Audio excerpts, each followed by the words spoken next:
सभी हिंदी साहित्य प्रेमियों का हिंदी साहित्य की क्लास में आपका हार्दिक स्वागत अभिनंदन। हम पढ़ रहे हैं निर्गुण भक्ति धारा से संबंधित जितने भी महत्वपूर्ण क्वेश्चन आंसर हैं वो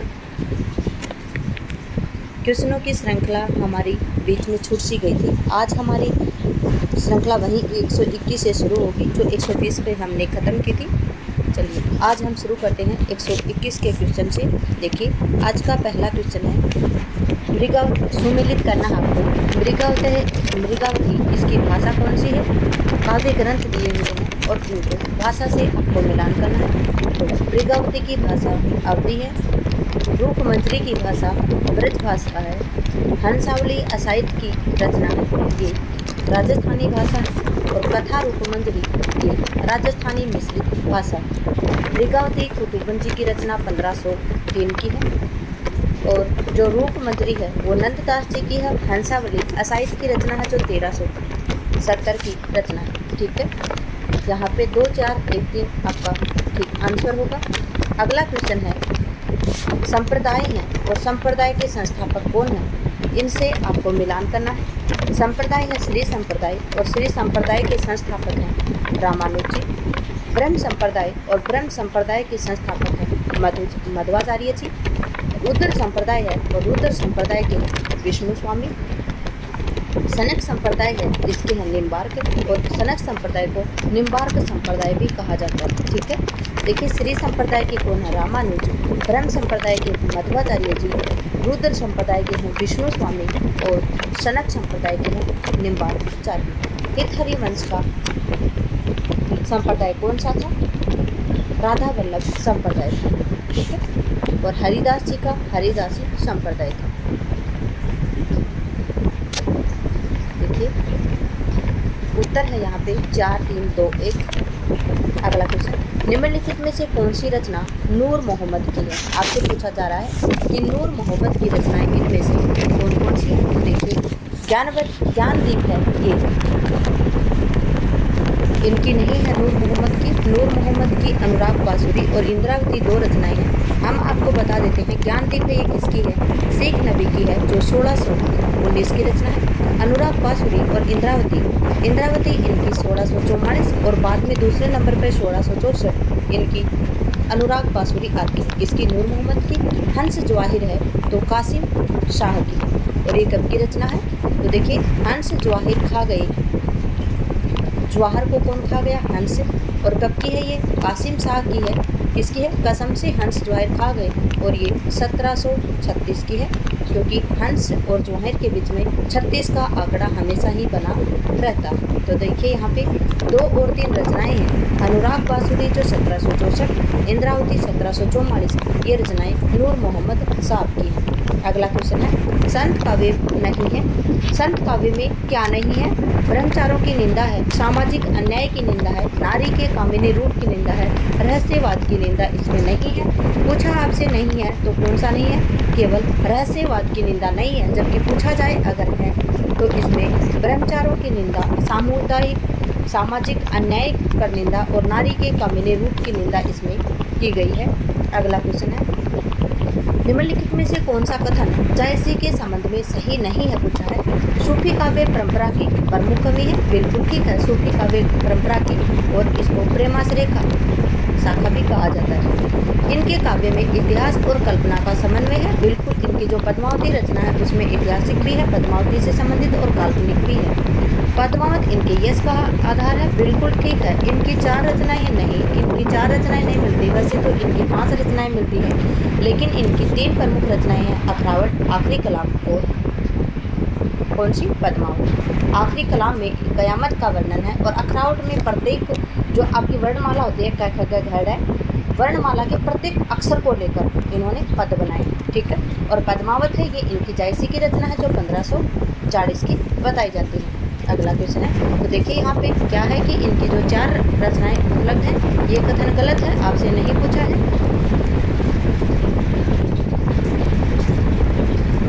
जीवन जीवन राजपद अविचल रहे न कोई, जो दिन जाई सत्संग में जीवन का फल सोई। जीवन राजपद अविचल रहे न कोई, जो दिन जाई सत्संग में जीवन का फल सोई। प्रस्तुत काव्य पंक्तियों के रचनाकार कौन है? तो कबीर दास जी। कौन है? कबीर दास जी। अगला क्वेश्चन है, मोह मन जानी कवित अस्की नाम, मकुया रहे जगत मह जीना।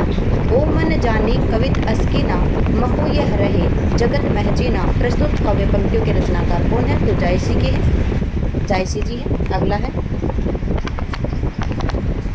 धूनी ग्रम्य उत्पने दादू योगेंद्रा महामुनि। प्रस्तुत काव्य पंक्तियों के रचनाकार कौन है? रज्जब साहब है। ठीक है, दादू दयाल के शिष्य थे कौन? रज्जब। ये वो शिष्य थे जिनको शादी के मंडप से रुक गए थे और हमेशा ये शादी के वस्त्रों को धारण करके रखते थे।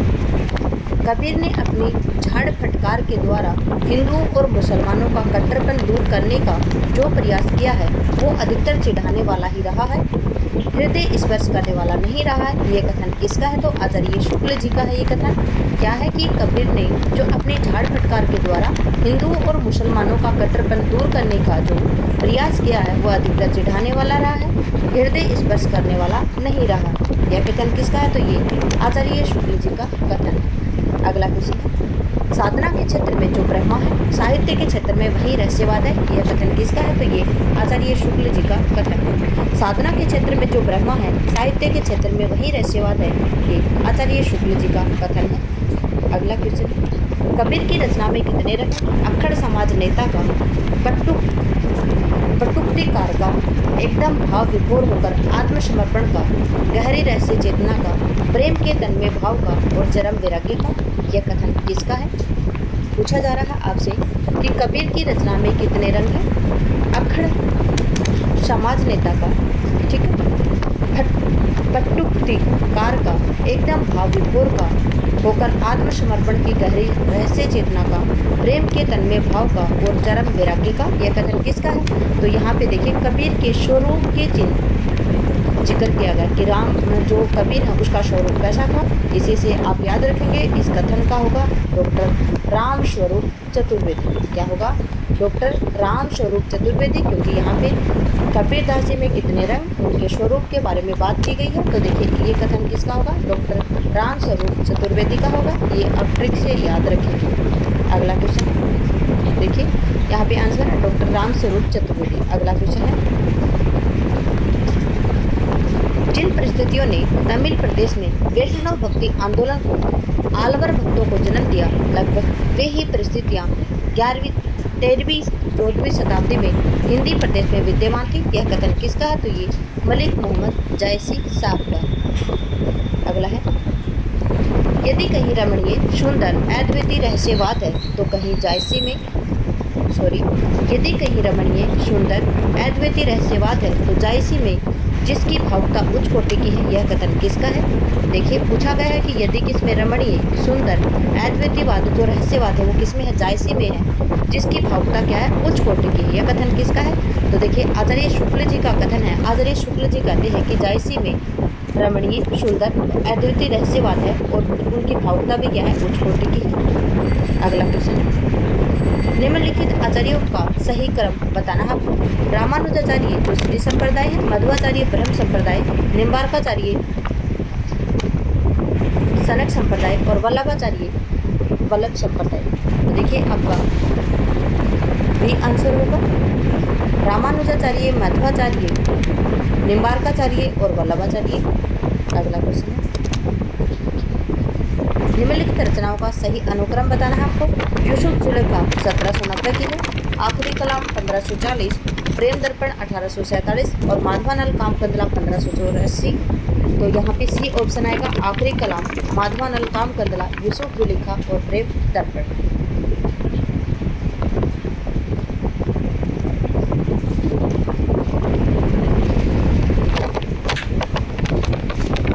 निम्नलिखित कवियों का सही अनुक्रम इस प्रकार से। धर्मदास जी का जन्म 1418, जायसी का 1500, जानकवि 1612 1613 और गरीबदास 1717। तो यहाँ पे ए ऑप्शन बिल्कुल ठीक है।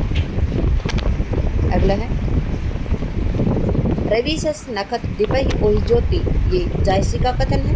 प्रभु जी तुम घन बन हम मीरा, ये रैदास जी का है। बोलिए तो तब जब बोलवे की पुत्री हो, ये सुंदरदास जी का है। सुंदरदास जी सबसे शिक्षित कवि माने जाते हैं। रैन गवाई सोए की, दिवस गवाया खोए खाए। क्या है कि जो रात है वो आपने सोकर गवाई है और दिवस है वो आपने खाकर गवाया है, और ये किसका है? गुरु नानक साहब का है। 3, 4, 1, 2। अगला है सत्यवती कथा में नायक कौन था? तो सत्यवती कथा का नायक है ऋतुपर्ण। पद्मावती का है रतन सेन, मधुमालती का है मनोहर, और मृगावती का है राजकुमार, और यूसुफ जुलेखा का है यूसुफ। ठीक है, सत्यवती कथा के है ऋतुपर्ण, पद्मावती के है रतन सेन, मधुमालती के मनोहर, और मृगावती के राजकुमार, और यूसुफ जुलेखा के है यूसुफ। अगला क्वेश्चन है, आपसे पूछा जा रहा रचनाएं दी गई हैं और उसमें नायिका चित्रावली किस के नायिका है? तो चित्रावली की है। चित्रावली उस्मान की रचना है जो कि 1613 की रचना है। अगला है मधुमालती। मधुमालती की नायिका है और इसकी रचना मंजन साहब ने 1545 में की थी।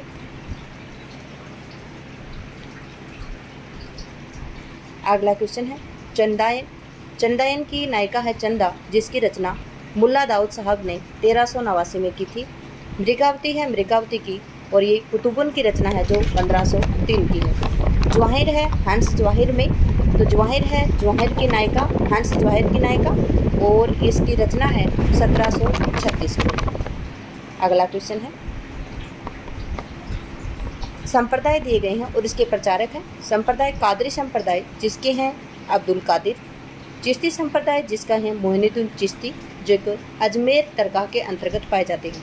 नक्शबंदी संप्रदाय है अहमद फारूकी, और शोहरावर्दी संप्रदाय के हैं बहाउद्दीन जकारिया। अगला क्वेश्चन है मानुष प्रेम भयो बेकंठी, ये जायसी का कथन है। पहले प्रीत गुरु से कीजिए, ये उस्मान जायसी से संबंधित है। उस्मान चित्रावली से संबंधित है। जात भी ओछा कर्म भी ओछा, जाति भी ओछी है जिसकी और कर्म भी ओछा है, ये रैदास जी हैं। मैं हूँ कुत्ता राम का, मोतिया मेरा नाम, ये कबीर दास जी की है। दास्य भाव से संबंधित भक्ति है इनकी। अगला है हिंदू मग पर पाँव न राखे, ये नूर मोहम्मद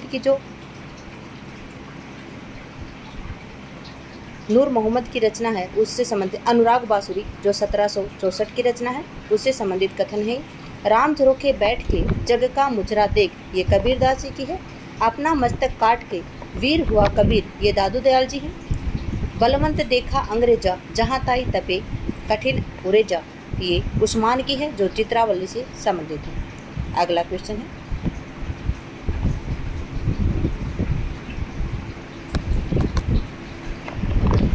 नायिका दी गई है और काव्य ग्रंथ किससे? जो मारवाड़ी नायिका है ये ढोला मारूरा दुआ, जिसके रचनाकार कुशल राय साहब है। देवयानी है, ये ज्ञानदीप की रचना है। काव्य ग्रंथ है ज्ञानदीप, जो देवयानी है इसकी नायिका।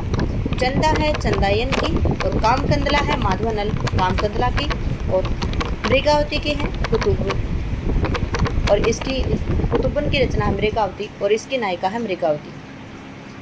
अगला क्वेश्चन है कबीर की रचनाओं का मुख्य विषय क्या है? लोक मंगल की भावना, सांप्रदायिकता का विरोध, सात्विक प्रेम की अभिव्यक्ति, असमानता का भाव कबीर दास जी की रचनाओं में कभी नहीं पाया जाता है। इन्होंने सभी के प्रति सम्मान की भावना रखी है। इसी प्रकार से क्वेश्चन यहाँ पे 1, 2, 4 आंसर आपका बिल्कुल ठीक होगा। काव्य में आत्मा की संकल्पनात्मक अनुभूति की मुख्य धारा का नाम रहस्यवाद है।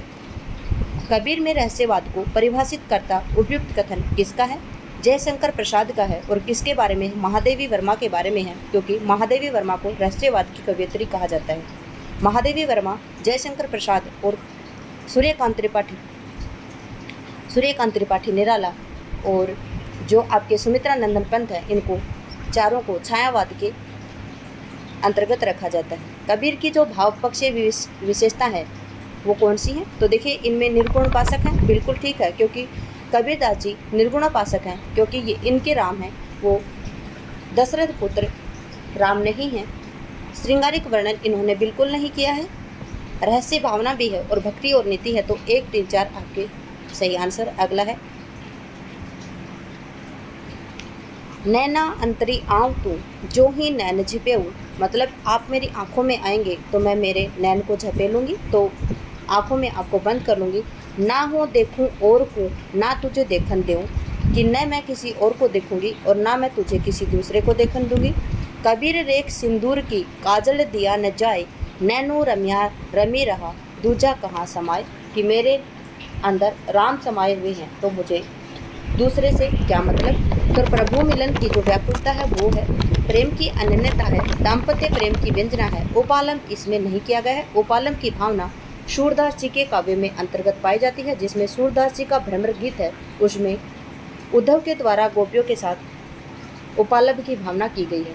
तो यहाँ पे आंसर आएगा आपका 1, 2, 3।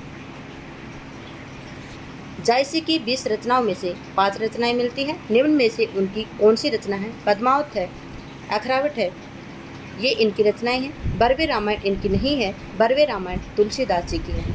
पद्मावत है, अखरावट है, एक इनकी आखिरी कलाम है। पद्मावत में इन्होंने प्रतीक रूप लेकर रचनाएं की हैं, जिसमें इसके जो पद्मसेन है वो नायक हैं और पद्मावती यहाँ की नायिका है। अखरावट है, इसमें वर्णमाला के जो आपके क ख घड़ हैं इनके प्रत्येक अक्षर को लेकर पद बनाए गए हैं। बरवे रामायण है, ये तुलसीदास जी की रचना है, जो सूरदास जी के जो रहीमदास जी के जो बरवे रामायण है उसके आधार के ऊपर इन्होंने बनाई थी।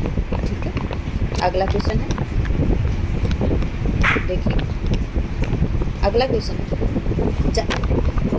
जायसी की भाषा देसी साँचे में ढली हुई, हिंदुओं के घरेलू भाव से भरी हुई, बहुत ही मधुर और हृदय ग्राहिणी है। यह कथन किसका है? क्या बताया कि जो जायसी की भाषा है वो देसी साँचे में ढली हुई है, हिंदुओं के घरेलू भाव से भरी हुई है, बहुत ही मधुर और हृदय ग्राहिणी है। यह कथन किसका है? तो आचार्य रामचंद्र शुक्ल जी का है। अगला है शशि मुख जनु दर्पण होय रहा, प्रस्तुत पंक्ति में शशि मुख किसका है? तो देखिए शशि मुख जनु दर्पण होय रहा, ये पद्मावती का शशि मुख, चंद्रमा के समान मुख किसका? पद्मावती का। अगला है खंग ब्रिजु चमके चहुओरा, बूंद बान बरसही घनघोरा।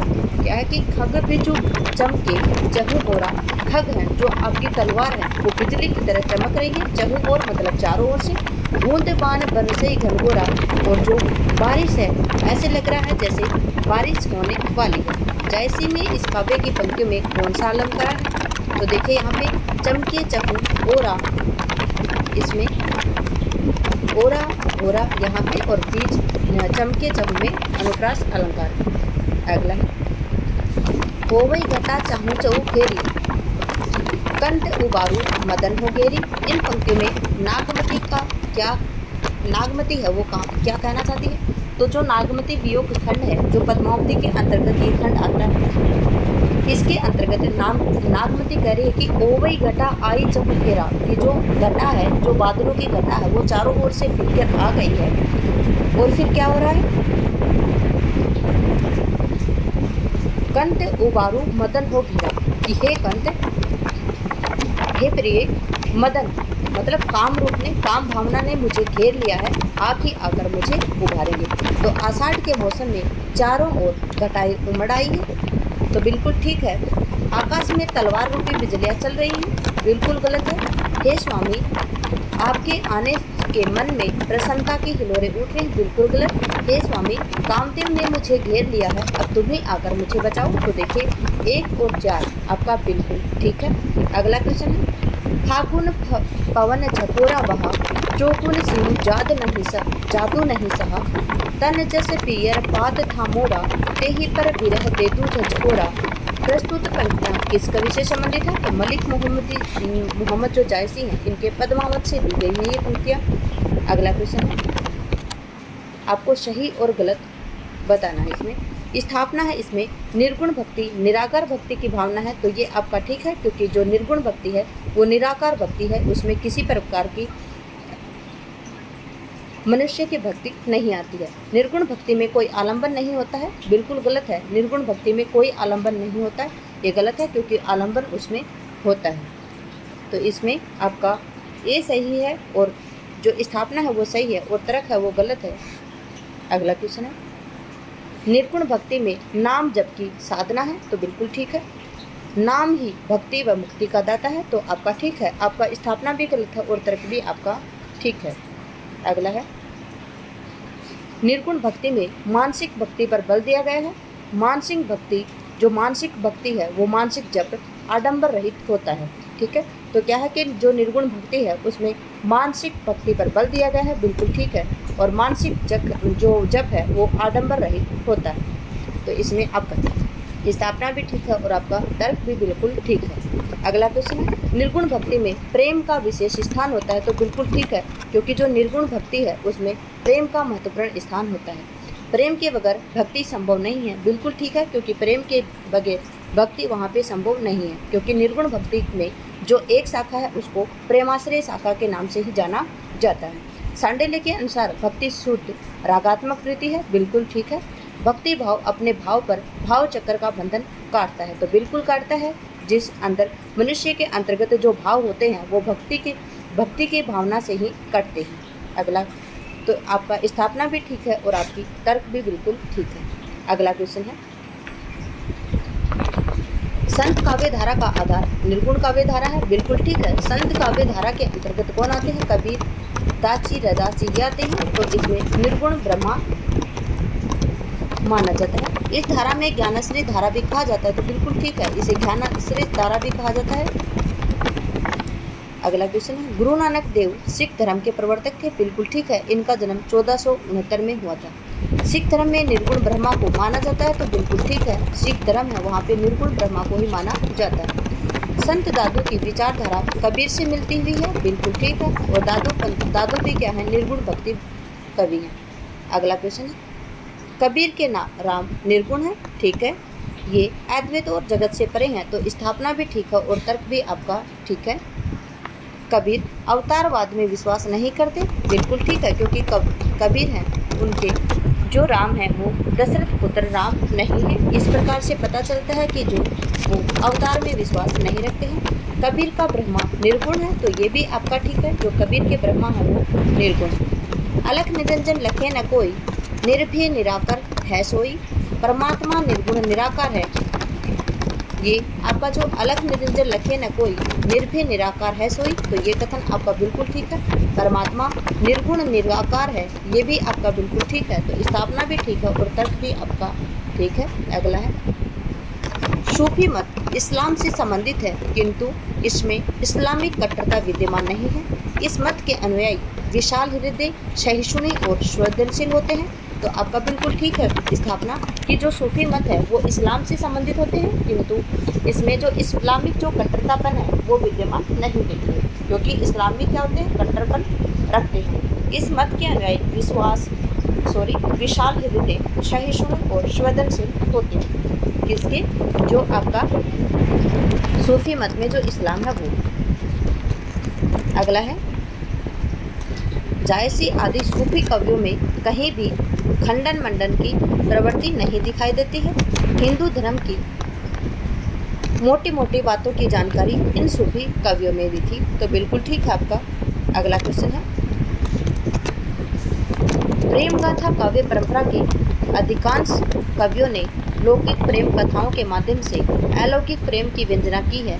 पद्मावत की कथा के बीच बीच ऐसे अनेक संकेत दिए गए हैं जो पद्मावती को परमात्मा के प्रतीक मानने के लिए बातें करते हैं।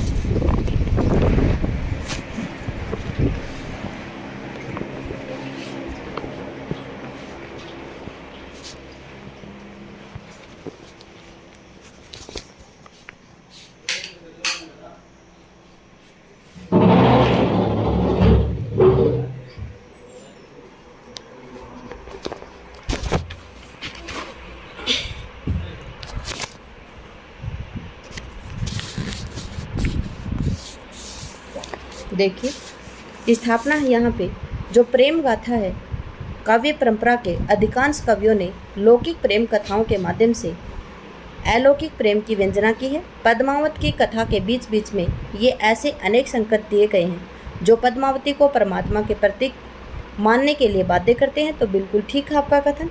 तर्क आपका पद्मावती को क्षमाशोक्ति नहीं अनुक्ति मानना चाहिए, क्योंकि कथा वर्णन गौण और आध्यात्मिक संकेत प्रमुख है। तो बताया यहाँ पे समासोक्ति नहीं अनुक्ति मानना चाहिए, तो ये कथन आपका गलत है। तो आपकी स्थापना है वो ठीक है और तर्क आपका गलत है। स्थापना है संत काव्य धारा में शांत रस की प्रधानता है, तो हमने आपको पहले बता दिया था संत मतलब शांत, तो संत काव्य धारा में शांत रस की प्रधानता है, तो आपकी स्थापना बिल्कुल ठीक है। तर्क है आपका संत काव्य सांसारिक प्रपंचों विषय वासनाओं से विरक्त है, तो बिल्कुल ठीक है, जो संत काव्य है वो सांसारिक प्रपंचों और विषय वासनाओं से विरक्त है, तो आपका जो स्थापना और तर्क दोनों बिल्कुल ठीक है। कबीर ने इस्लामिक कट मूल्यपन, हिंसा व अंधविश्वास पर करारा प्रहार किया है, बिल्कुल ठीक है। कबीर निर्गुण ब्रह्मा के उपासक थे और अहिंसा के समर्थक थे, तो देखिए आपका जो एक है, जो आपकी स्थापना है वो भी ठीक है और आपका तर्क भी बिल्कुल ठीक है। अगला क्वेश्चन है 169। स्थापना है जायसी की प्रकृति व उद्दीपन रूप का प्रमुखता से निरूपण किया है, यह आपका स्थापना ठीक है इसकी। तर्क है पद्मावत में बिंब ग्रहण प्रणाली के आधार पर प्रकृति के रम्य एवं संश्लिष्ट चित्र प्रस्तुत किए गए, तो आपका स्थापना भी ठीक है और आपकी तर्क भी बिल्कुल ठीक है। अगला क्वेश्चन है जायसी ने दोहा चौपाई छंद का प्रयोग पद्मावत में किया है, तो आपका ठीक है बिल्कुल, क्योंकि जायसी ने दोहा चौपाई छंद आदि का प्रयोग, दोहा और चौपाई छंद का प्रयोग पद्मावत में किया है। आपसे क्वेश्चन पूछा जाता है कि पद्मावत में किस छंद का प्रयोग किया गया है, तो दोहा चौपाई छंद का प्रयोग किया गया। इतिवृत्तात्मक वर्णनों में के लिए यह छंद सर्वाधिक उपयुक्त माना जाता है, तो आपका तर्क भी ठीक है और आपकी स्थापना भी बिल्कुल ठीक है। अगला क्वेश्चन है जायसी ने पद्मावत में समाशोक्ति पद्धति का प्रयोग किया है, बिल्कुल ठीक है, क्योंकि वहाँ पे हम पहले पढ़ चुके थे अनुक्ति का नहीं समाशोक्ति का नहीं अनुक्ति का प्रयोग किया है, तो वो कथन हमारा गलत था। तो उसी हिसाब से अगला क्वेश्चन अलग से दिया है कि जायसी की पद्मावत में समाशोक्ति का प्रयोग किया गया है, बिल्कुल ठीक है। जायसी में पद्मावत में वस्तु वर्णन के प्रसंग में ऐसे विशेषणों का प्रयोग किया है जिसमें प्रस्तुत के साथ साथ अप्रस्तुत परोक्ष का अर्थ भी पाठक के चित्त में अनायास उद्भावित हो सके, तो आपका स्थापना और तर्क दोनों ही बिल्कुल ठीक है। अगला क्वेश्चन है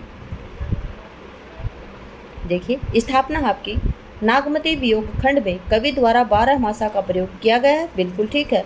12 मासा का प्रारंभ माघ महीने से किया गया है, देखिए यही क्वेश्चन आपका गलत है, क्योंकि 12 मासा का प्रयोग आषाढ़ मास से किया गया है, तो आपका बी आएगा, क्योंकि देखिए यहाँ पे स्थापना आपकी सही है लेकिन आपका तर्क गलत है। तो देखिए यहाँ पे 12 मासा का प्रयोग आप याद रखेंगे आषाढ़ महीने में किया गया है। मैं आपको बता दूं इन क्वेश्चनों के माध्यम से जो आरपीएससी असिस्टेंट प्रोफेसर 2023 में अब हुआ था, 2024 में हुआ था जो 17 मार्च को, उसमें भी ये क्वेश्चन आया था कि जो नागमती वियोग खंड है उसमें 12 मासा का जो शुरुआत है वो कहाँ से हुई थी, तो आप याद रखेंगे आषाढ़ महीने से हुई थी। कबीर का अंतर्मन संस्कारों से प्रेरित था, भले ही वह जुलाहा जाति के मुसलमान क्यों न रहे हो, तो बिल्कुल आपका कथन सही है, क्योंकि जो कबीर का अंतर्मन है, अंतर्मन संस्कारों से प्रेरित था और भले ही वह जुलाहा जाति के मुसलमानों के क्यों नहीं रहा। अगला है कबीर के साहित्य में उपलब्ध जीवन दर्शन विचार भावना योग रहस्य भावना उसमें हिंदू संस्कारों की पुष्टि करते हैं, तो बिल्कुल ठीक है, आपका स्थापना भी ठीक है और तर्क भी आपका ठीक है। अगला क्वेश्चन है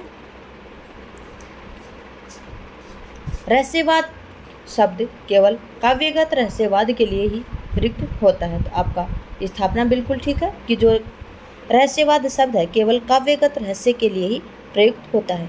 दर्शन का रहस्यवाद ज्ञान प्रधान होता है और काव्य का भाव प्रधान। जो दर्शन है, जो दर्शन का रहस्यवाद है वो ज्ञान प्रधान होता है और जो काव्य का भाव है, जो काव्य का है वो भाव प्रधान होता है। यहाँ पे समझेंगे आप, जो रहस्यवाद शब्द है वो केवल काव्यगत रहस्यवाद के लिए ही प्रयुक्त होता है। क्या है, जो काव्यगत जो रहस्यवाद है उसके लिए प्रयुक्त होता है। दर्शन में जो रहस्यवाद है वो ज्ञान प्रधान होता है, जो कि और काव्य में होता है वो भाव प्रधान होता है। ठीक है, अगला क्वेश्चन है कबीर का काव्य भावनात्मक रहस्यवाद की अभिव्यक्ति माधुर्य से प्रेरित करता है, तो बिल्कुल ठीक है। कबीर में आत्मा परमात्मा के एकाकार के रूप को स्वीकार किया है। कबीर ने आत्मा परमात्मा के एकाकार रूप को स्वीकार किया है। देखिए ये तर्क आपका बिल्कुल ठीक है, यहाँ पे ऑप्शन गलत लगे हुए हैं। कबीर में काव्य भावनात्मक रहस्यवाद की अभिव्यक्ति माधुर्य से प्रेरित है, बिल्कुल ठीक है। आपका स्थापना और तर्क यहाँ पे दोनों ठीक है। कबीर के प्रेम का आदर्श साधु सती और सूर है। तीनों प्रेम और अपने कर्तव्य के करने में बलिदानोत्सुक रहते हैं।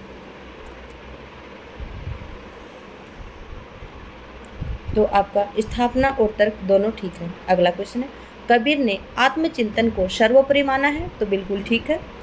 कबीर के प्रेम की साधना के चरम सिद्धि प्राप्त है, बिल्कुल गलत है। ये साधना की चरम सिद्धि को प्राप्त नहीं करते हैं। तो देखिए स्थापना आपकी ठीक है और तर्क बिल्कुल गलत है। स्थापना है, कबीर ने केवल भक्तिपरक संदेश दिया, उन्होंने नीतिपरक तत्वों को गुण रखा, तो बिल्कुल आपका गलत है। कबीर के अनुसार भक्ति भगवत प्राप्ति का साधन है, नीतिगत तत्व बाधक, तो ये भी आपका कथन है। तो यहाँ पे स्थापना और तर्क दोनों ही आपके गलत है। ये आता है आपके गद्यांश से संबंधित क्वेश्चन आंसर। तो देखिए गद्यांश से संबंधित क्वेश्चन आंसर गद्यांश से संबंधित ही होंगे, तो उसको कराने की मुझे ज़रूरत नहीं है, क्योंकि आप वो स्वयं कर सकते हैं। अगला क्वेश्चन है, जो विगत परीक्षाओं में जो आपके आए हुए प्रश्न हैं वो दिए गए हैं यहाँ पे। पहला क्वेश्चन है, देखिए, भक्ति के आंदोलन की जो लहर दक्षिण से आई, उसी ने उत्तर भारत की परिस्थितियों के अनुरूप हिंदू मुसलमान दोनों के लिए एक सामान्य भक्ति के मार्ग की भावना कुछ लोगों में जगाई। यह कथन किसका है? रामचंद्र शुक्ल जी का है, क्योंकि भक्ति जो आंदोलन की लहर है वो किसने बताया है? रामचंद्र शुक्ल जी ने बताया है। अगला क्वेश्चन है, निम्नलिखित कवियों में उनके जन्म के साथ सुमेलित कीजिए। नीचे दिए गए कूट का प्रयोग करते हुए सही उत्तर देना है आपको। गुरु नानक जी का जन्म 1459 में हुआ है। कहाँ पे हुआ था? तो तलवंडी पंजाब में हुआ था। दादू दयाल जी का जन्म 1544 अहमदाबाद गुजरात में हुआ था। धर्मदास जी का जन्म 1418 माधवगढ़ में हुआ था। और सुंदरदास जी का जन्म 1593 दौसा में राजस्थान में हुआ था। ठीक है, अमृतसर कहाँ पे है? पंजाब में है।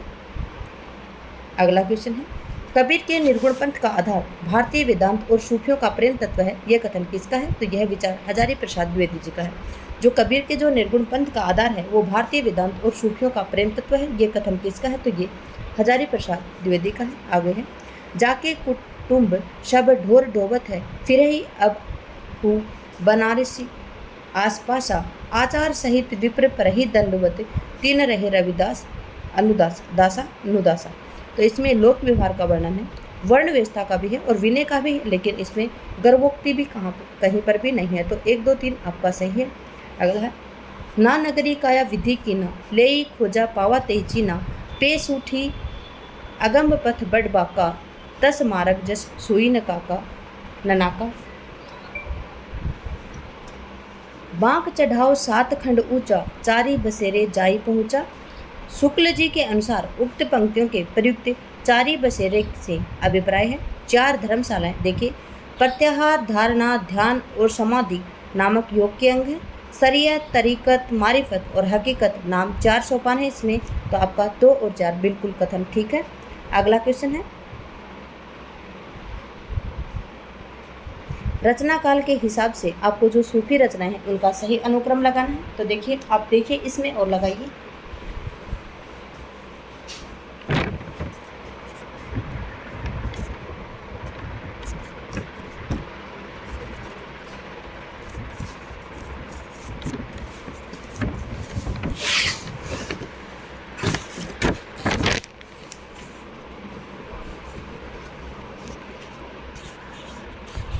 देखिए, जो चित्रावली है वो उस्मान साहब की है 1613, मृगावती है 1503, कुतुबन साहब, चंदायन है मुल्ला दाऊद की जो 1779 और अनुराग बासुरी नूर मोहम्मद की है जो 1764 की है। तो देखिए, चंदायन सबसे पहले आएगा, फिर मृगावती आएगा, फिर चित्रावली और फिर अनुराग बासुरी। चंदायन, मृगावती, चित्रावली, अनुराग बासुरी, डी ऑप्शन आपका ठीक है। जन्म काल के आधार पर निम्नलिखित संत कवियों का रचना काल बताना आपको, जन्म बताना है। दादू है 1544, मरुकदास 1574, गुरु नानक है 1469 और सुंदरदास है 1596। तो गुरु नानक, दादू, मलुकदास और सुंदरदास। जायसी के श्रृंगार में मानसिक पक्ष है वो प्रधान है, शारीरिक गुण है। यह कथन किस आलोचक का है? तो रामचंद्र शुक्ल जी का है। क्या कि जो जायसी के श्रृंगार में मानसिक पक्ष प्रधान है, शारीरिक गुण है, यह कथन किस आलोचक का है? तो ये रामचंद्र शुक्ल जी का कथन है। भक्ति कथन है, इनमें से कोई संदेह नहीं कि कबीर के राम राम रामानंद से प्राप्त हुआ, पर आगे चलकर कबीर के राम रामानंद के राम से भिन्न हो गए। ये रामचंद्र शुक्ल जी का कथन है, जो आचार्य रामचंद्र शुक्ल हैं, उनके हिंदी साहित्य के इतिहास में हम पढ़ चुके हैं। जन्म काल के हिसाब से आपको कवियों का अनुक्रम बताना है। नानक हैं 1469, कबीर हैं 1498, सुंदरदास हैं 1596 और दादू हैं 1544। तो कबीर, नानक, दादू और सुंदरदास इस प्रकार से आएगा। अगला क्वेश्चन है, क्या बताना है? क्वेश्चन देख लेते हैं पहले। रचना काल की दृष्टि के अनुसार काव्य कृतियों का सही अनुक्रम आपको लगाना है। तो हंस जवाहिर किसकी है? कासिम शाह की 1736। पुहु पावती यूसुफ जुलेखा किसकी है? शेख नबी की। और जो आपकी पुहु पाविता है वो दुख हरणादास की है, 1669 की है। और अनुराग बांसुरी 1764, जो किसकी है? नूर मोहम्मद की रचना है। तो देखिए जो आपकी शेख नबी है वो 1790 की है। तो देखिए सबसे पहले 1669 जो कि पहु पावती की आएगी, फिर हंस जवाहिर जो कि 1764 है, 1736 है, हंस अनुराग बांसुरी 1764 और यूसुफ जुलेखा 1790। तो आपका सी ऑप्शन बिल्कुल ठीक है। अगला क्वेश्चन है, श्री संप्रदाय के रामानुजाचार्य, ब्रह्म संप्रदाय के मध्वाचार्य, रुद्र संप्रदाय के विष्णु स्वामी और सनकादि संप्रदाय के निम्बार्काचार्य और वल्लभाचार्य है वो वल्लभ संप्रदाय से संबंधित। तो देखिए 3, 1, 2, 5 यहाँ पे आंसर आएगा। अगला क्वेश्चन है, मधुमालती जो मंजन की है 1545। फिर है रास पंचदाई जो नंददास जी की है, इसके लिए इन्हें जड़िया कवि की उपाधि दी गई थी और कब की है? 1533। भक्ति प्रताप है जो चतुर्भुज दास की है और कृष्ण भक्ति धारा से संबंधित है ये, और 1530 की रचना है। प्रेम वाटिका है वो रसखान की है, ठीक है। तो देखिए ध्रुवदास है वो किसकी है? ध्रुवदास की है। भक्त नामावली 1573 की। तो यहाँ पे 1, 4, 3, 2 आंसर आएगा। अगला क्वेश्चन है, आचार्य रामचंद्र शुक्ल के अनुसार कबीर ने अपनी साखियों में शद्दुकड़ी भाषा का प्रयोग किया। शद्दुकड़ी का अर्थ क्या है? राजस्थानी पंजाबी मिश्रित खड़ी बोली, ठीक है। राजस्थानी पंजाबी मिश्रित जो खड़ी बोली है उसे शद्दुकड़ी भाषा कहा जाता है। सुजान कुमार किस सूफी प्रेमा खनक का नायक था? तो चित्रावली इसकी नायिका और जो सुजान कुमार है वो नायक था। मधुमालती का नायक मनोहर है। इंद्रावती का नायक नहीं है, क्योंकि इंद्रावती है वो नूर मोहम्मद की रचना है और इसमें कवि ने ईश्वर के प्रति जो अपनी भावना है, जो भक्ति भावना, उसको प्रदर्शित किया है, ठीक है। और हंस जवाहिर है इनकी नायिका और हंस है इसके नायक। चित्रावली है उस्मान की रचना जो 1503 की है, 1613 की है। हुजवरी के अनुसार फना का अर्थ क्या है? किसी वस्तु की अपूर्णता का ज्ञान और उसे पाने की इच्छा से विरत होना। तो ये फना का अर्थ होता है। भक्तमाल के लिए रामानंद के 4 शिष्यों का सही अनुक्रम है।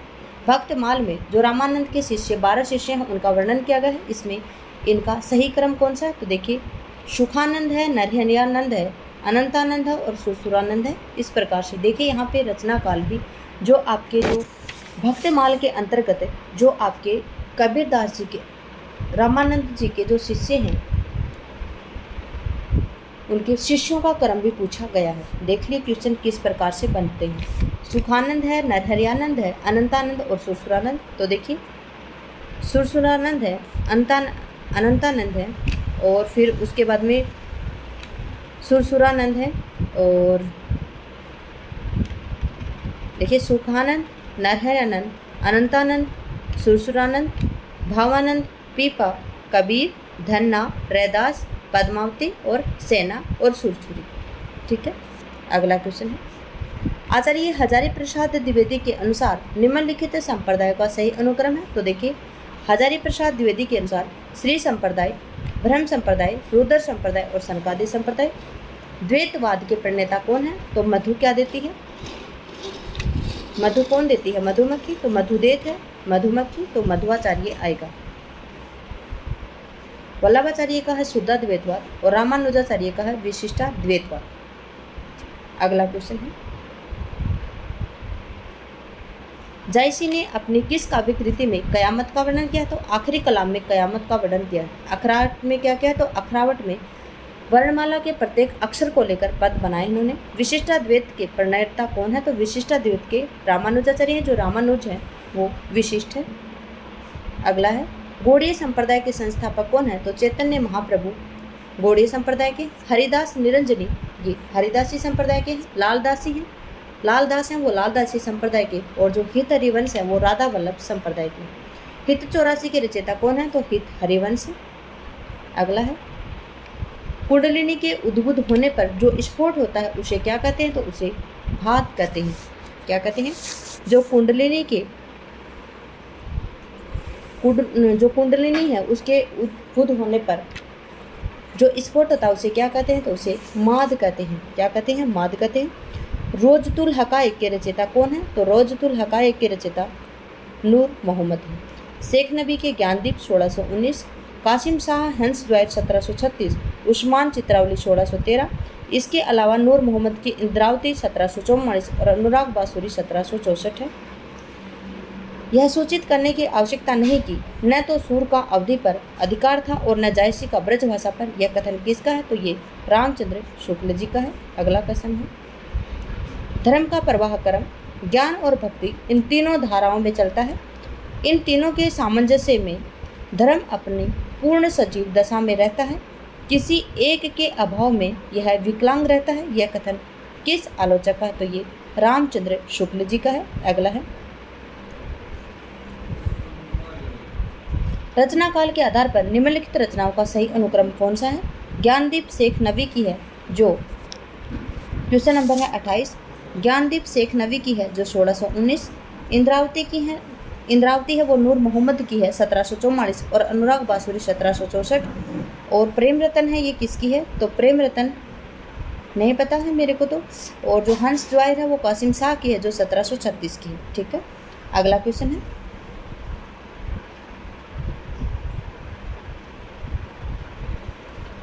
रचना काल के आधार पर निम्नलिखित रचनाओं का सही अनुक्रम बताना है। तो देखिए, मृगावती 1503, चंदायन 1379, मधुमालती 1545 और चित्रावली जो 1613 है। तो देखिए, चित्रावली, मधुमालती, चंदायन और मृगावती,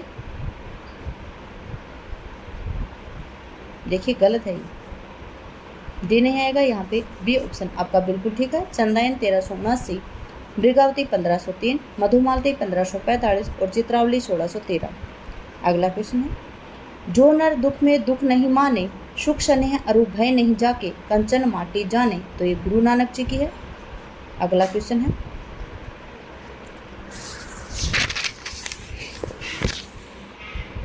रचना काल के अनुसार निम्नलिखित कवियों का सही अनुक्रम है। कुतुबुन मृगावती की है, उस्मान जी की चित्रावली है, नूर मोहम्मद इंद्रावती और कासिम शाह हंसवायर की है। इन कवियों के रचना काल नाम नहीं पता है, लेकिन कवियों के जन्म नहीं पता है, फिर भी हम रचनाओं के आधार पर कवियों को लगा सकते हैं। तो कुतुबुन 1503, उस्मान 1613, कासिम शाह है और नूर मोहम्मद, क्योंकि कासिम शाह की हंस ज्वाहिर है 1736, नूर मोहम्मद 1744 और 1764 दो रचनाएं की। संत मंत के अलावा शब्द का प्रचलन किस पंथ में हुआ है? तो ये किस पंथ में हुआ है? 32 के क्वेश्चन में आपका आंसर है किस में हुआ है? तो ये नाथ पंथ में हुआ है। जो संत मंत के अलावा शब्द का प्रचलन किस पंथ में हुआ है? तो नाथ पंथ में हुआ है। अगला क्वेश्चन है, देखिए, श्री संप्रदाय है रामानुजाचार्य, रुद्र संप्रदाय हैं विष्णु स्वामी, सनकादि संप्रदाय हैं निम्बारकाचार्य और राधा वल्लभी संप्रदाय हैं हित हरिवंशी। देखिए, ये दूसरी बार क्वेश्चन आया है। ये कब आया है?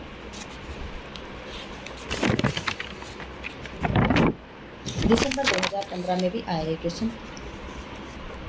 अगला है, रचना काल की दृष्टि से रचनाओं का सही क्रम क्या है? हंस ज्वाहिर 1736, जयचंद प्रकाश जो आदिकाल से संबंधित रचना है, तो ये सबसे पहले आएगी। मधुमालती 1545 और मृगावती 1503। तो सबसे पहले आएगी जयचंद प्रकाश, जो देखिए जयचंद प्रकाश है जो भट्ट केदार की रचना है। मृगावती, मधुमालती, हंस ज्वाहिर, यहाँ पे डी ऑप्शन आपका ठीक है। अगला क्वेश्चन है, द्वैतवाद किससे संबंधित है? तो द्वैतवाद है वो मध्वाचार्य जी से। द्वैतवाद है वो किससे संबंधित है? निम्बारकाचार्य से है, जिसे भेदवाद भी कहा जाता है। शुद्धाद्वैतवाद है वो वल्लभ शुद्ध है और विशिष्टाद्वैतवाद है वो रामानुजाचार्य से है। शंकराचार्य है, इनसे अद्वैतवाद है। क्या है? अद्वैतवाद है। अगला क्वेश्चन है, जायसी पहले कवि हैं, सूफी बाद में, किसका कथन? तो विजय देव नारायण शाही का है। क्या है? जायसी पहले कवि हैं, सूफी बाद में है, ये कथन किसका है? विजय देव नारायण शाही का है। अगला है, शूर समाना चंद में दहू दिया घर एक, यह काव्य पंक्ति किसकी है? तो ये कबीरदास जी की पंक्ति है। अगला क्वेश्चन है,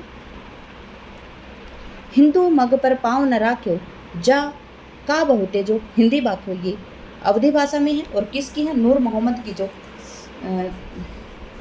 रचना है अनुराग बासरी, उससे ली गई है।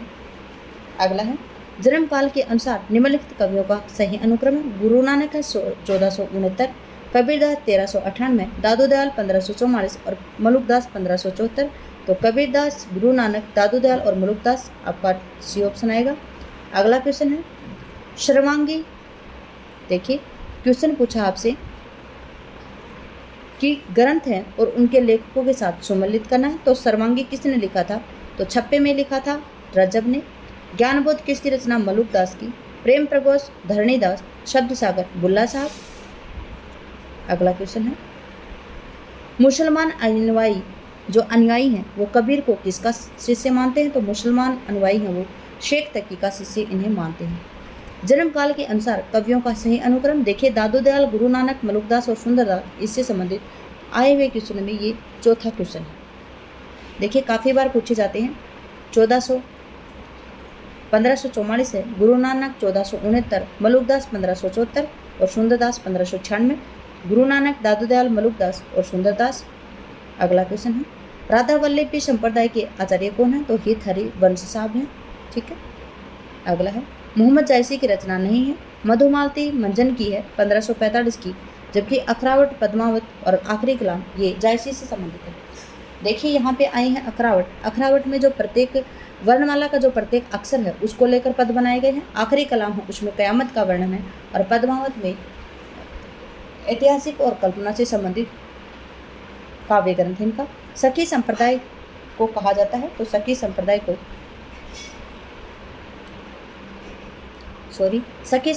क्या कहा जाता है? तो सखी संप्रदाय को राधा वल्लभ संप्रदाय भी कहा जाता है। राधा वल्लभ संप्रदाय को सखी संप्रदाय भी कहा जाता है।